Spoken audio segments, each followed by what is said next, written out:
Сайн байна уу? Намайг Намун гэдэг. Би болохоор Солонгос улс ирээд одоо 12 дахь жилдээ амьдарч байгаа. Нана гэдэг нэртэй гоо сайхны эмнэлэгт Монгол болон Орос багийн ахлагчаар ажиллангаа хажуугаар нь модель фрилансероо хийдэг байгаа.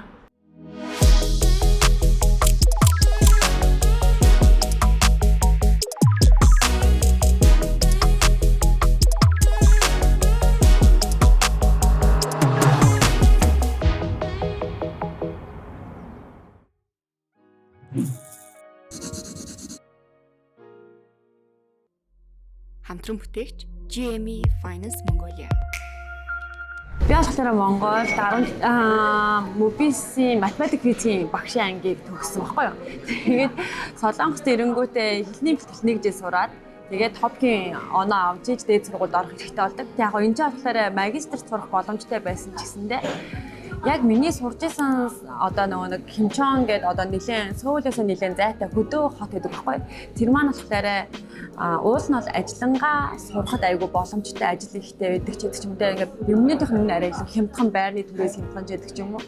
Тийм болохоор Сөүл рүү орж ирэхнийг амар бодлоогаагүй. Тэгээд тэндээ магистр сурах гэхээр ангинууд нь болохоор нэг тийм яг надад тохирсон ч юм уу гоё анги байгаагүй юм уу. Тэгээд яасан чинь шүдний технологич одоо хим шүдний аппарат хийдэг тийм одоо бакалаврын анги байсан баггүй юу. Тэгээд за ер нь сурцсан байхад дараа нь бол хизээл би хаанч ажил хийсэн гэсэн хоосон болох хонхооргүй тийм мэрэгжил гэдэг утгаар нь за яг дахиад 4 жил бакалавр сурсан ч гэсэндээ алдахгүй байна л доо. Тэгээд дахиад 4 жил бакалавр сураад 2 төрлийн мэрэгжилтэй гэсэн. Бүгд найрамдах Солонгос улсын засгийн газрын зөвшөөрөлтэй аль биесний зээлийн үйлчилгээ GME, найдвартай найрсаг үйлчилгээгээр олондоо танигдсан GME 2-оос 20 сая вонны зээлийг хамгийн хурдан, хамгийн хялбараар шийдэж байна. 100% онлайн зээлийг гэрээсээ шийдвүүлээд авах боломжийг бид танд олгоно. Миний болохоор анх би өвдсөн байхгүй юу нэлээд хүн дээр. Тэгээ өвдөөд эмнэлэгт ингээд хөвчөж байхдаа миний юу хийхийг хүссэн зүйл маань угаасаа модель байсан. Хувцанд амар дуртай, хувц өмсөх аюул дуртай ч гэдэг чинь. Тэрийг өмсөө зураг даруулах амар дуртай. Тэгээд хөвдөд өвдөд хөвчөж байхдаа би юу нь бол хийхийг хүссэн зүйлээ хийхгүй болвол болохгүй юм байна. Хизээл бол ер нь бол хүн ингээд бас ингээд магадгүй ингээд тийшээгээ өөртөө нас одоо миний амнаас ямар нэгэн тохиолдож магадгүй юм байна гэдэг үднээс модельийнхаа моделийг болохоор 2019 онд хийж эхлэгээ санаа орж ирээд тэгээд миний нөгөө таньдаг Солонгост ирснээс авахд авч ирсэн Jess гэдэг модель гэдэг байхгүй юу. Тэгээд тэр нь маань болохоор өөрөө дотор утасны брэндтэй. Тэгээд би тэр охин руу зөв өөрөө мессеж хийсэн байхгүй. Би ингээд модель юусоо одоо ингээд надад туршлага байхгүй ч гэсэндээ би танаа дотор усны брендийн модель олмоор байна тий. Тэгээд надад одоо ийм шалтгаан байгаа. Би одоо ингээд өвдөөд ингэсэн гэхдээ надад миний гэсэн дээр амар том сорив байгаа ч гэсэндээ би энэ сорвийг болохоор амар бахархдаг учраас дотор усны брендийн модель олж энэ сорвоо ч гэсэндээ ийм сорвтой хүмүүс ч гэсэндээ ийм юм хийж болдог гэдгийг нь харуулмаар байна гэсэн тиймэрхүү ерөнхийдөө утгатай мессеж явуулсан байхгүй. Тэгсэн чинь амар ч одоо 500 хэдэн мянган фолловертэй хүн байхгүй юу. Тэнгүүдээ миний мессеж амар хasta уншаад тэнгүүдээ өөр амар тэрэн дээр баярлаад тэгээ над руу эсрэгээр ваа өстэй нөө амар гоё турштай байна би гэж тэгээд яг модельийг тэндээс ингээд үүсэлтэйгээр эхэлжсэн модель ажлыг. За тэгээд одоо энэ хугацаанд болохоор миний модель хийнгээ хамтран ажилласан том брэнд гэх юм бол миний хамгийн анхны том брэнд болохоор Kia гэдэг одоо автомашины компани байдаг шүү дээ. Тэр байгууллагын ер нь Солонгост хамгийн нэлээд томд ордог байгууллагуудын нэг. Тэр байгууллагын Carnival гэдэг нэртэй одоо нэг гэр бүлийн машин байдаг байхгүй юу? Тэр машины рекламд тоглох манай миний амьдралын хувьд хамгийн аз жаргалтай үе байсан. Тэгээд би ерөөсөө Солонгост ирээд би өөрийгөө Kia машины реклам тоглоно гэж хэвдэж төсөөлж байгаагүй мөрөөдөж байгаагүй. Тэгээд тэр маань байсан. Тэгээд тэрний дараа бол би Samsung-ийн маш олон цаг утас гэж нэлээд олон төрлийн рекламд нь main моделоор тоглоод туслах модель, sub моделоор ч гэсэн тоглосон. Тэрний дараа Apple гэдэг компани Apple-ийн одоо нэг 14 Pro-гийн камерных нь реклам гэдэг баггүй picture реклам гэдэг. Тэгээ тэрний рекламд орсон. Тэр болохоор яг Apple-ийн үндсэн сайт руу орох юм бол амар олон хүн тогсон байхгүй. Тэгэхээр айгүй олон хүмүүс зураг авсан ч гэсэн ганцхан хүнийг нь л хэрэглэсэн. Тэр нь болохоор би байсан байхгүй. Бараг 10-аад хүний зураг авсан ч гэсэн зөвхөн миний зураг гарсан байсан. Тэгээ тэр болоос нэлээд надад амар том гэх зүйлээсэн.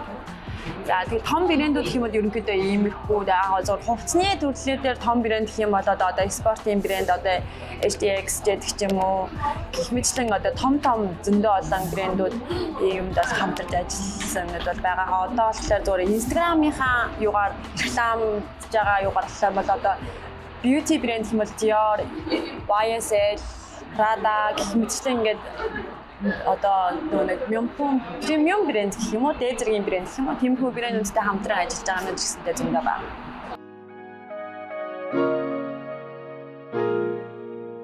Миний яг уналтын цэг болон босож ирсэн цэг хоёр баг адилхан байх гэж бодож байна. Тэгэл яа тэгэхээр миний яг амьдралдаа анх удаа тэгж амар хүнд зохилтонд ороод тий ингээд хичнээн хоногоор өвлөөд ч гэдэг юм уу ингээд тэр ч модоо үгүй тэнгэр бурхан одоо юу гэдэг нь ингээд нэг хүний залбирч ядгаж итгэж болох бүх хүмүүсээс гуйж намайг ингээд амьдралаа чиж гуйж исэн үе бол яг тэр 2019 оны 6 сард байсан. Тэгээд ингээд шууд ингээд хүн ингээд нэг сөхөрж ундаг штэ тий. Нэг яг тийм зүгээр өөрийн мэлгүй шууд өвдөг ингээд сөхөрж байгаа тийм мэдрэмж байсан гэх юм. Тэгээд мэдээж тухайн үед бол хажууд маань нөхөр маань байсан. Тэгээд угаас энд одоо надтай хамаатан хүн бол байхгүй. Манай нөхөр бай, манай охин байгаа. Тэгээд өөр хүн бол байхгүй. Тэгээ яг нэг хавдар гэдэг оншийг сонсгоод яг ороход шилгээний хариу сонсгоод ороход гэсэн байхгүй. Нөхөр маань байсан. Тэгээд нөхөр маань аваад нэг жилийн өмнө ирсэн. Баггүй солонгос. Тэгээд надаас л арай жоохон солонгос хэлэндээ сайж идэж ч юм уу. Тэгээл яг ингээд сонсгоод орсон чинь энэ хавдар юм шиг байна. Тэгээд нэлээ олон газар руугаа өсөлгөөлсөн байна. Бушгон шиг ингээд дээд сургуулийн имлэг яваа гэж би жижигхэн имлэг байсан байхгүй. Тэгээд юу яриад байгаа ингээд ерөөс тэнд ерөөс итгэхгүй. Тэгээд уурлаад нөгөө эмчрүүгээ уурлаад та баг ингээд буруу үзчихлээ гэдэг ч юм уу. Тэгээд хажуудаас нөхөрлөө чи надаас л солонгос хэлтэй чи асуугаад юу яриад байгаа наад чинь би ийм юм ерөөсөө надад тийм байх хэсгүй гэдэг юм те. Тэгээд яг тийм юм тохиолдол тэгээд таньдаг солонгос хүн амьтнаасаа асуугаад өөр дээд сургуулийн имлэг орж үзүүлээл. Тэгэл ингээд айгүй хурдан тэр хагалгаа ч гэдэг юм ингээд бүх юм айгүй хурдан бас ягаад тэгэхээр миний хагалгаа миний өвчин болохоор 4-р шат нэлээ сүүлийн шатанд орсон. Дээрээс нь илгэн нь хамгийн том үсэрхийлсэн нь. Тэгээд давсаг руугаа нарийн гиз рүүгээ ингээд үсэрхийлсэн байсан байхгүй. Тэнгүүд хурдан хагалгаанд орохгүй бол ер нь бол болохгүй гэж. Тэгээд айгүй хурдан хагалгаанд ороод 12 цагийн хагалгаа ер нь бол 11 цагийн 12 цагийн хагалгаанд орсон. Тэгээ тэр үед бол манай нөхөр л ганцаараа намайг хагалгаанд ороход гарч ирэх хүртэл 12 цаг эмхийн одоо тэр хагалгааны өрөөний гадаа намайг хүлээгээд сууж исэн.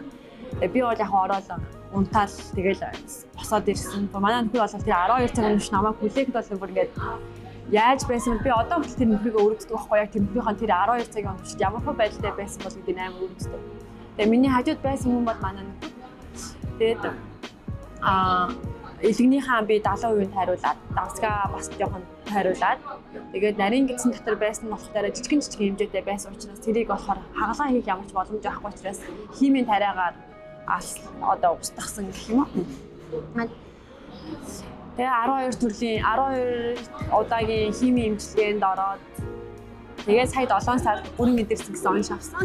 Тэгээд энэ хугацаанд одоо ярихад бол амар ингээд хүн сонсоход ингээд ийм амархан байдгийн юм шиг сонсогдож байж магадгүй. Гэхдээ амар хэцүү. Үнэхээр нөхрийн хажууд уулахаар нөхөр маань дагаж хэмрэх тэр хүний сэтгэл нь өвдөх учраас нөхрөөсөө нууцаар өчнөө олон шиг уйлж хонжсэн үе надад зөндөө байсан гэдэг юм. Тэгээд мэдээж энийг даван туулахад нөхрөөс маань гадна найз нөхөд ч гэдэг юм уус. Тэгээд миний бас Instagram-ыг дагахад байгаа хүмүүс ч гэсэн амар тус болсон.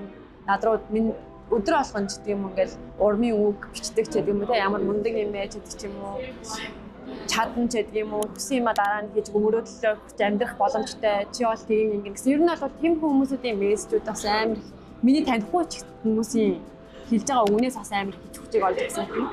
Тэгээд мэдээж хагалгаа хийлгэсний дараа бол одоо ингээд сорив маань 5 жил болсон учраас нэлээ ингээд бүтгэн бүр амар бүтгэн биш гэсэндээ ер нь бол ингээд камерын дээр бол нэг тийж амар тодорхой бүтгэн болсон байгаа байхгүй. Тэгээд тухайн үед яг намайг моделийг хийж эхэлж явах үед бол нэлээ ингээд улаан хүрэн нэлээ юм тод байсан. Тэгээд оюутлынх нь ингээд юм хөндлөн зураас хүртэл нэлээ тод. Тэгэл энэ тэнд одоо ингээл явж байхад юм жоохон ингээл гизээ гаргасан юм ингээд баг зэрэг л харагдаж байгаа гэсэн чинь тэр чинь бүгд яаж амар урт сорив чинь бүгдээрээ гаргаж явна гэж байхгүй шүү дээ. Тэгээд явхаар хүмүүс ингээл амар хараал ингээл шүр гэж ярьдаг ч юм уу. Тийм хүмүүс зөндөө байх. Эсвэл бол нэг брэндээс надад одоо ингээд санал ирээд тантай ингээд хамт зургийн авалт тиймэр байна гэж санал ирэнгүүт нөгөө яана миний зэрэг сорвийг мэдсэн болов. Мэдчих юм бол энэ ажил хэсгээр хийхэ болчих юм болов гэсэн тийм жоохон айдтай ч юм уу гэх юм санаа зовлттой байсан. Тэгэл нэг нь л одоо алга болгох чадахгүй юм чинь ингээл одоо би эзэн дээр юм сорвчтэй штэ зүгээр юм уу гэж өөрөө асуудаг ч юм уу те. Тэгэл яг миний хувьд бол жоохон эхэндээ бол амар эмзэггээр хүлээж авч исэн ч гэсэндээ яаж ч болохгүй зүйл тэгээд би хийхийг хүсэж байгаамаа хиймээр байгаа учраас тэгээд дараа нь болохоор тэрний дараа болохоор хийж болоод эхлэнгүүт ингээд ийм сорвтой байсан ч гэсэн модельийг хийж болт юм байна. Дотор усны брэндэд ч гэсэн модель болж болт юм байна гэдгийг нь илүү олон хүмүүст харуулахын тулд намайг хараад дахиад өөр хин нэгэн сорвноос хичггүйгээр харин ч энэ нэр зөрөгтэй ч юм уу те миний намайг гэж тодорхойлж байгаа нэг зүйл гэдгээр одоо тэрийг хүлээж аваад тэрнээс илүү их зөргийг авсан бол гэж бодсны үдээс илүү соримдоо ураг ихтэй болсон юм. Одоо баг сорвгүй өөрийгөө төсөөлдөг шүү дээ. Сорвгүй өөрийнхөө зургийг харахаар амар юу харагддаг гэх юм уу. Солонгост хууль ёсны дагуу ажиллаж амьдрах эрхийн визтэй хүн бүр GME-гээс зээл авах боломжтой. Дэлгэрэнгүй мэдээллийг ТГ 33 84 68 64 дугаар руу холбогдож зөвлөгөө аваарай.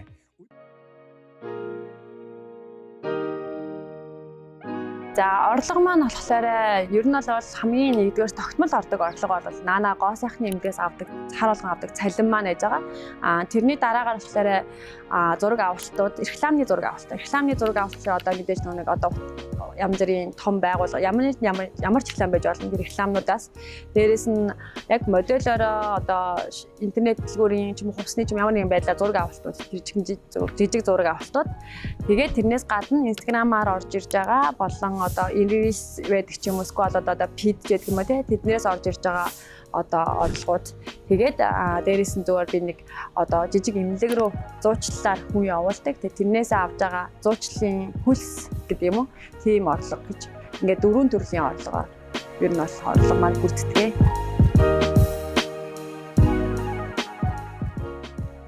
За сарын орлого болохоор ер нь бол нэг хамгийн багадаа нэг 5 сая хавцаа. Тэгээ хамгийн ихтэй бол нэг 10 сая вон хүртэл авч үзчихсэн. Гэхдээ мэдээж тэгэж авахын тулд бараг л өдөр шөнө байхгүйгээр дээрээс нь рекламны зураг авалтыг хийж тэгэж аавна гэж ойлгоход болсон.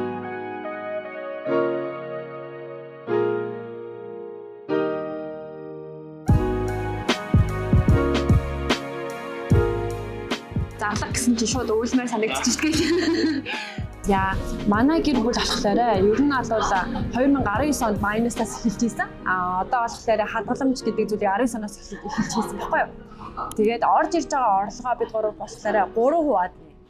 Тэгээ 3 хувааснасаа 3 хуваасан мөнгнөөс дахиад одоо надад одоо 100,000 байлаа гэж бодлоо. 3 хуваахнаас 30,000 байлаа гэсэн. 30,000-аа 10,000 гэр бүлийнхаа төсөө тэгээд 20,000-ыг цааш нь даалтыг гэсэн үг байхгүй юу? Тэгээ тийм хөө маягтайгаар ер нь бол ажилдаг. Тэр орж ирж байгаа надад одоо өнөөдөр 100,000 төгрөг орж ирлээ, орлого орж ирлээ гэж бодох юм бол 100,000 төгрөгийнхаа зоолтой 50% нь цаашаа хадгаламж нь хийдэг гэж бол 50%-аар нь амьдэрдэг.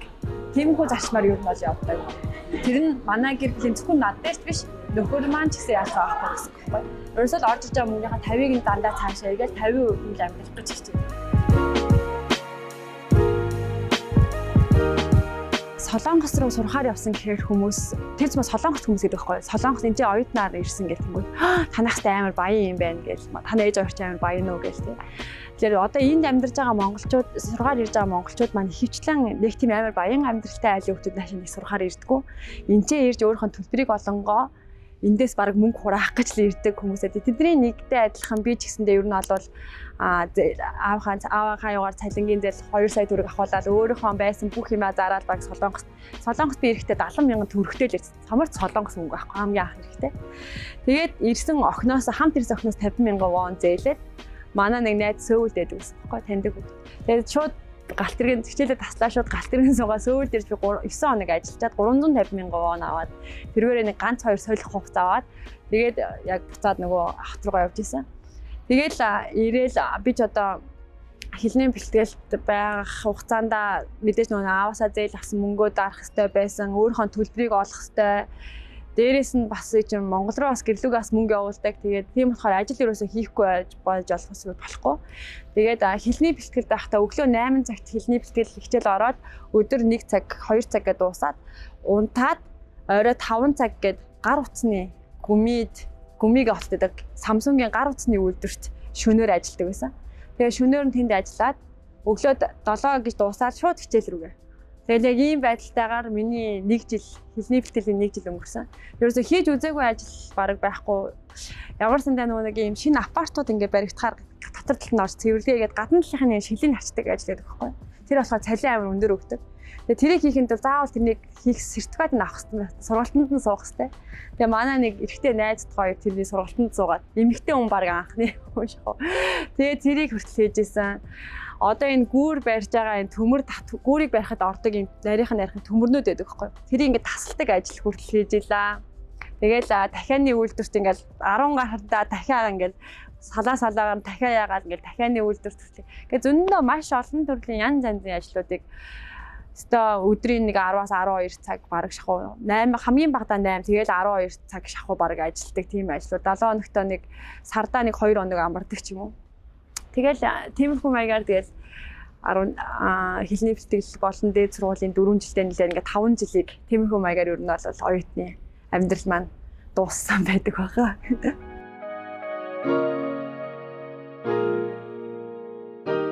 Солонгос залуучууд болон монгол залуучуудын ялгаа гэх юм бол нэг ер нь бол ихтэй монгол залуучууд маань уул нь бол илүү жоохон хөдөлмөрч юмд их дасан зогтдог. Тэгээд дээрээс нь жоохон тууштай юм шиг санагддаг. Солонгос залуучууд болохоор мэдээж Солонгос улс маань өөрөө амар нөгөө нэг одоо өрсөлдөөнтэй гэх юм уу? Энэ чинь хүн ам амар ихтэй байгаа шүү дээ. Тэгээд мэдээж энэ өрсөлдөөн нөгөө нэг амьдрч гарч ирэхийн тулд энэ хүмүүс чинь өөрөө ирэхгүй тэмцэж байгаа байхгүй. Тэнгүүд Монгол болохоор та нар одоо ингэ боддоо. Монгол болохоор бид нэр болохоор нэг сар ч гэсэн ажилгүй бол байгаа л амьдрал гэдэг хүмүүс. Тэгсэрнээс тэр Монгол одоо би жишээ нь Монголд нэг сар ажилгүй амьдарч болоод байгаа юм нээсээ. Энд Солонгос ирэх юм бол би нэг хоног ажилгүйгээр амьдарч чадахгүй байхгүй. Тэгэхээр яг энд хүний нутагт ирээд нэг өдөр ажиллахгүйгээр амьдарч чадахгүй байгаа шиг Монголд яг тэгэж амьдрах юм бол Монгол улс маань одоо бүр амар хөгжсөн байх байсан байж магадгүй гэсэн бод. Тэгэхээр тэр одоо юу гэдэг Солонгос хүмүүс маань Солонгостой байгаад залуучууд маань амьдраад өсөлтөнд амьдарч чадж байгаа. Тэнгүүд монголчууд маань болохоор гадаадд ирэхээр амар өсөлтөндөө бүх юм ингээд дасан зохицоод хийгээд төвчээртэй байгаад ямар ч хүнд ажилласан хийгээд хүний аядлыг олоод байдаг. Тэгсээрээс Монгол болохоор тэрийг чихгүй, энийг чихгүй гэдгийг тэр нь арай жоохон монголчууд залуучууд юм аа дутагдaltaй зан чанар. Хүний нөхцөл дээр ч хүний бараг хурцанд бааш хэсэг цэвэрлж байгаа шүү дээ. Тэгсэрнээсээ Монгол болохоор тийм хийхгүй байдаг. Тэр бардам зан гэх юм эсвэл тэрнгээрээ жоохон ялгаатай гэх юм уу. Тэрнээс шуул манай монгол залуучууд бол амар мундаг. Одоо тэр цэма сая ингээд очиж Монгол очиход чинь жоохон байд нэр ингээд хоорондоо ингээд найзууд англиар ингээд амар яриалтай ингээд тэнгүүтээ Солонгосоор баг ярихгүй хүн баг байхаа болцсон байгаа байхгүй. Тэгэхээр залуучууд маань Солонгост ирээд одоо тэнд байгаа тэр залуучууд маань одоо 10 жилийн 10-тэй ч 20-тэй залуучууд маань Монголд ирээд Солонгост ирэх юм бол мэргэжлэрээ ажиллах ч юм уу хүссэн юм хийхэд бол хэрвээ чи өөрөө л тууштайгаа яг тэрнийхээ араас ингээд явах юм бол нэг тийм амар асуудал байхгүй хаа гэж бодож байна.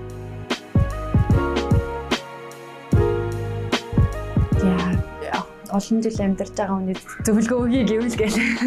Тэгээ миний зөвлөгөө өгөх гэж одоо хаашаач явсан байх гэдэг шиг. Яг туршлага гэдэг юм бас хүндээ амар чухал зүйл учраас туршлагаасаа би болохоор яг нөгөө дүүнер мөнөж тэгдэг байхгүй.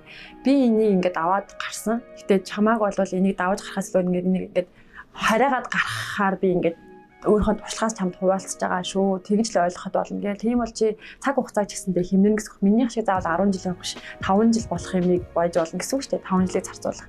Тэгэхээр хурж ирээд сургуульдаа сураад ингээ яасан ч гэсэндээ ажил төрлөө игээд бол заавал төгсөөд болж өгөөлөл мэрэгчлэрээ юм уу? Эсвэл бол тийм хар ажил хийлгүүгээр хүмүүс болохоор хвчлэн нэг визэн зааж болохгүй юм чинь те. За ингэхгүй юм чинь те гэл ингээл ерөөсөө тэр одоо ажлын анкетыг явуулдаг ч юм уу тийм ингээд нэм үйлдэл хийдгүү гэсэн байхгүй тэр үйлдэлийг ихэнх нь юм бол хийхгүй ингээ орчдөг тийм.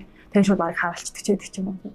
Тэгэхээр тийхгүйгээр сургуулаа төгсөөд амар сайн тэмдгүү ингээд CV-г өгөөд тэгээд ер нь бол болж өгвөл мэрэгчлэрээ ажиллаад тэгэх юм бол илүү их одоо нэг юм тийм хар ажил хийхгүйгээр сэтгэл санааны хувьд ч гэсэндээ илүү зүгээр гэж бод.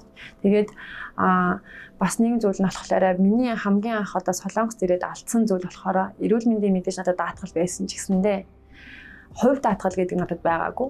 Тэрнээс тэгээд би өвдсөн. Өвдснөөс бол миний эмнэлгийн төлбөр ч гэдэг ч юм уу гэл амар их мөнгө хэмжээний мөнгө гарсан. Тэгэхээр тэр үед одоо манай хүн яг ийм хувь даатгал байдаг гэдэг дээр манай гэр бүлийн тэр чиглэлээр одоо ажилд ороход одоо ажиллаж байгаа байхгүй. Тэгэхээр би одоо ирж байгаа оюутнуудад ч гэсэндээ энэ чинь амьдарж байгаа хүмүүст ч гэсэн дандаж хэлэхэд даатгал гэдэг зүйл Солонгост бол хамгийн амар их хөгжсөн. Даатгалаад би мөнгө олж авах бараг боломжтой. Эрүүл мэндийн хамгаалахаас гадна дээрээс мөнгө олох ч гэсэн боломжтой зүйл байдаг. Тэгэхээр ирж байгаа хүмүүс маань ч гэсэн даатгалын талаар юу байдгийг, хувь даатгал гэдэг нь юу юм, эрүүл мэндийн даатгал гэдэг нь юу юм, ямар зүйл дээр хөнгөлт байдгийг гэдгийг амар сайн судалж үзээд тэр даатгал гэдэг зүйл бас хамрагдаасаа гэж хүсэж байна. Яагаад тэгэхээр хүнд юу тохиолдож магадгүй. Дээрэс нь одоо энд амьдарч байгаа монголчууд маань эмнэлэг явахаас айдаг байхгүй. Их мөнгө гарах учраас мөнгөнд болоод явж чадахгүй хүмүүс аа өвдсөн ч гэсэн төвчээд байж байгаа хүмүүс зөндөө байдаг. Тэгэхээр даатгалтай, хувь даатгалтай байх юм бол ямар ч тийх шалгуур байхгүй. Та ихчнээ зүгээр жоохон өвтгөл эмнэлэг очиж үзүүлээд баг тэр үзүүлсэн мөнгө 2 дахин баг буцааж авах хэмжээний даатгалаас мөнгө авдаг байхгүй. Тэгэхээр тийм боломж байгаа учраас тэр боломжийг нь ч гэсэндээ энд амьдрах хугацаанд ирүүлсэн ч гэсэн шинжилгээ өгөөд өөрийнхөө эрүүл мэндийг сайн. Ягаад гэвэл би өөрийнхөө эрүүл мэндийг анхаарна гэдэг чинь эргэн тойронд байгаа гэр бүлийнхаа хайрлаж байгаагийн шинж байхгүй. Тэгэхээр тэр даатгалын юм ч гэсэндээ бас сайн судалж үзээд эрүүл хамгийн гол нь бас байгаарэ гэж зөвлөмөр байна. Миний хувьд болохоор мэдээж Монголд амьдраад сайхан амьдрах боломжтой их орондоо байх юм бол тэрэн шиг сайхан юмж байхгүй шүү дээ. Гэхдээ тэр боломжийг нэгдүгээр Монгол улсын маань одоо дээд төрийн засгийн хүмүүс ч юм уу бүрдүүлж өгөхгүй. Нэгдүгээр хүний хөдөлмөрлөж байгаа хөдөлмөрийг үнэлэхгүй байна. Хоёрдугаар гэх юм бол мэрэгчлэрээ хичнээн тэнцээ мэрэгчлэрээ төгсөөд сайн сураад төгссөн ч гэсэндээ арын алга байхгүй бол ажилд орч чадахгүй ч гэдэг юм. Хин нэгний арын алгаар зүгээр л тэр хүний оронтой бүгэлж байгаа хүмүүс өндөө байгаа байхгүй. Тэгэхээр тиймэрхүү байгаа учраас Монголдо залуучууд маань ч юм уу яг нөгөө нэг сайхан амьдрын ирээдүгээ ингээд төлөөлөө төсөлсөн байгаа хүмүүс маань амьдрч чадахгүй гадагшаа гадны усыг зорж байгаа юм болов гэсэн бодол. Тэгээд мэдээж гадаад усад ирээд сайхан амьдарж байгаа ч гэсэндээ тэр сайхан амьдралыг бий болгохын тулд маш их цаг хугацаа орно, маш их хөдөлмөр орно. Яагаад л шууд ирээ шууд сайхан амьдрахгүй шүү дээ. Тэр хүн чинь ирээд байр суурь олно, хөдөлмөрлөж иж, мөнгө төрөхтэй бол цааш нь хурааж иж одоо л миний хувьд гэх юм бол 10 жил амьдрахад одоо л би ирж нэг ингэж юу гэдэг санхундаа нэг амар санаа зовхгүйгээр амьдарж байгаа болохоос ш 4-5 жилийн өмнө гэхэд чинь би сардаа нэг удаа л гадуур гарч хоол иддэг гэр бүлээрээ цалингаа авахаар л нэг удаа гадуур хооч тэрнээс гадуур хоол идэх ч юм уу эсвэл хөргөлтийн хоол цахиалж иддэггүй байлаа шүү дээ. Тэгэхээр тиймэрхүү байдлууд бол яг Монголд болохоор мэдээж сайхан одоо амьдрах нөхцөл боломжтой хүмүүс бол байх. Тэндээ дийлийнх нь л ер нь бол тийм боломж нь маш ховор байгаа учраас гадаашаа явж байгаа юм болов. Би бол ингээл одоо 100 ингээл Монголд очихоор хөдөөлөж иж гоё хотод байхаар ерөөсөн нэг тийм гоё мэдрэмж байдгүй. Тэгээд дандаа манайх нөгөө хадмынх маань яг нөгөө фермерт өхрийн фермертэй Батцөмбөрт амьдардаг. Ингээд бит хоёр тас яг тэнд тийм жижигэн газар байдаг байхгүй. Тэгэл ер нь бол жоохон одоо энд за боли одоо ер нь болно доо гэсэн одоо ер нь миний карьер ч юм уу гэдэг ч юм уу хүрээ маань ч юм уу тийм ингээд санаа зовох зүйлгүй санхүүгөөд тийм болсон үедээ Монголдо очиод амар гоё хэдийн үхэр аваад сайхан үхрээ саагаал цүнгээ тушаачаал тэгэл мэдээч тэгтээ Улаанбаатар нэг жижигэн сав одоо юу гэдэг бизнес ч юм уу нэг юм хийх л ах л та. Тэгээд нэг ингэж ярьж байгаа нөхөртөө сая 100 очихта. Би юусэн ингээл хотод орж ирэхээр амар ингээд юу гэдэг амар ингээд хотын эмхтэй болоод хувцалчаад тэгэл хөдөө оройнонд ажиллаад хараад гэрлүүгөө орж ирэл хөдөө гэрлүүгөө орж ирэл уусаа Батцанбөөдрөө очиж 40 минутын зайтай.